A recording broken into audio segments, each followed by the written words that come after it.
Remember this? It seems ages ago, when Covid-19 was still mostly China's problem. It appeared the Chinese leadership might even be in danger. Accused of covering up the early outbreak. There's a lot of public anger.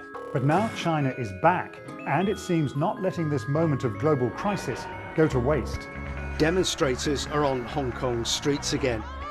If there is a global pandemic, and if it can be used for the advancement of this Chinese national interest, why would the party not do so?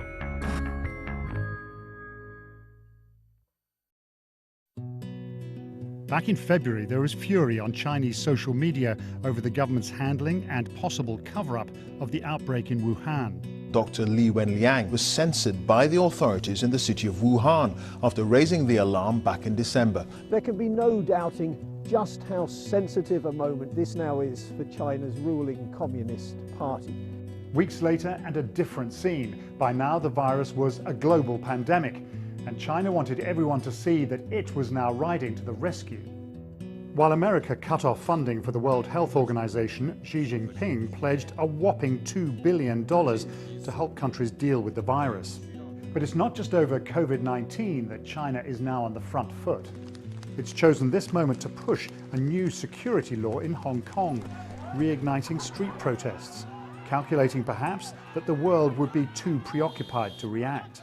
The usual suspects that would speak up for Hong Kong were on their knees because of COVID-19 and dependent on China for PPE.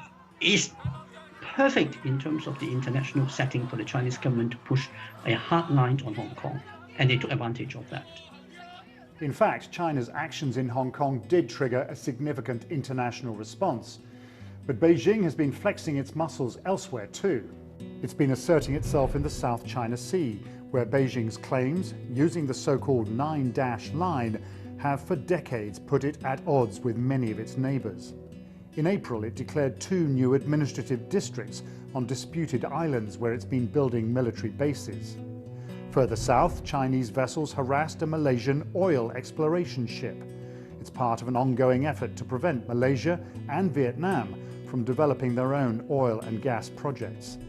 And further afield still, old border disputes with India have once again flared up. None of these problems are new. They're all familiar hot-button issues for Beijing. So why does China seem to think it has more freedom to act now? It's not only that everybody else are being distracted. Everybody else are being weakened. Much of the rest of the world were laid low by COVID-19, and China comes out of it better, faster, through its very decisive actions. And of course, they will take advantage of that. Again, why wouldn't they? A reinvigorated, decisive China and a distracted, weakened West. When it comes to this crippling global emergency, China was first in and first out.